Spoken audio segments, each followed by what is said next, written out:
आखिरकार Tokyo Olympic में हमारा गोल्डन डे आ चुका है। 7 अगस्त 2021 यानी आज के दिन को हिंदुस्तान के इतिहास में बच्चा बच्चा लंबे समय तक याद रखेगा, क्योंकि आज ही के दिन हरियाणा के एक छोरे ने हिंदुस्तान के लिए टोक्यो ओलंपिक में उसका पहला गोल्ड मेडल जीत के हिंदुस्तान के नाम कर दिया। मैं बात कर रहा हूं नीरज चोपड़ा की, जिन्होंने जेवलिन थ्रो में 87.58 मीटर रिकॉर्ड तोड़ भाला फेंक के प्रतिद्वंदियों को पीछे छोड़ते हुए गोल्ड मेडल अपने नाम कर लिया।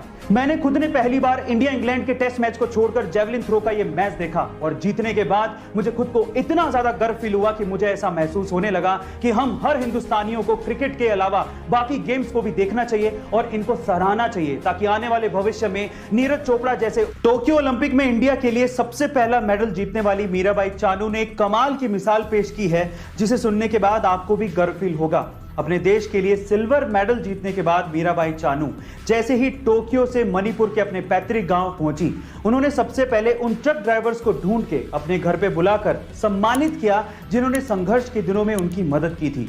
इंफाल के ट्रेनिंग सेंटर तक पहुंचाने में मदद करने वाले इन ट्रक ड्राइवर्स को मीराबाई चानू ने अपने घर पे बुलाकर सम्मानित किया, उन्हें खाना खिलाया, उन्हें उपहार दिया और दिल से धन्यवाद कहा। इस समारोह में लगभग 150 के करीब ड्राइवर्स शामिल हुए थे। सोशल मीडिया पे मीराबाई चानू के इस व्यवहार की काफी ज्यादा तारीफ हो रही है। आपका मीराबाई चानू? आजकल लोग अपनी सोच और अपने मतलब के हिसाब से सोशल मीडिया पे पोस्ट को शेयर करते हैं। वो लोग सिक्के का दूसरा पहलू देखना ही नहीं चाहते और ना ही दूसरों को दिखाते हैं। कैसे? एक एग्जांपल देता हूं। एक बार एक लड़की ने सोशल मीडिया पे शेयर करते हुए लिखा कि अगर देश की हर बेटी को मां बाप को संभालने का अधिकार मिल जाए तो देश में एक भी ओल्ड एज होम यानी कि वृद्धाश्रम बचेगा ही नहीं।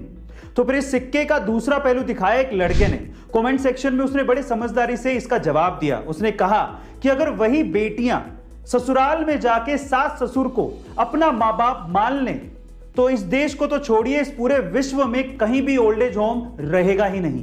गाइस, सिक्के के दो पहलू होते हैं और इस बात के भी दो पहलू थे। गाइस, आज मैं आप लोगों को दुनिया के 7 सबसे बेहतरीन डॉक्टर से मिलवाने वाला हूं। ऐसे डॉक्टर्स जो आपको स्वस्थ रहने में और आपकी उम्र को बढ़ाने में आपकी मदद कर सकते हैं। सबसे पहले है 6 से 7 घंटे की गहरी नींद।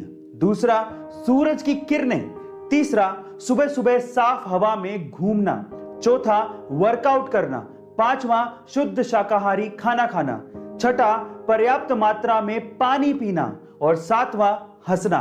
ये 7 डॉक्टर्स आपकी लाइफ बना सकते हैं, आपको स्वस्थ बना सकते हैं और लंबी उम्र भी दे सकते हैं। गाइस, एक बार एक लड़का बाइक पे बहुत सारे अंडे रख के लेके जा रहा होता है, लेकिन अचानक से उसकी बाइक फिसल जाती है और उसके सारे के सारे अंडे फूट जाते हैं। आसपास के लोग तब इकट्ठा होकर उसे टोंट करना शुरू कर देते हैं कि तुझे दिखाई नहीं देता है क्या? तुझे ढंग से बाइक नहीं चलानी आती है क्या?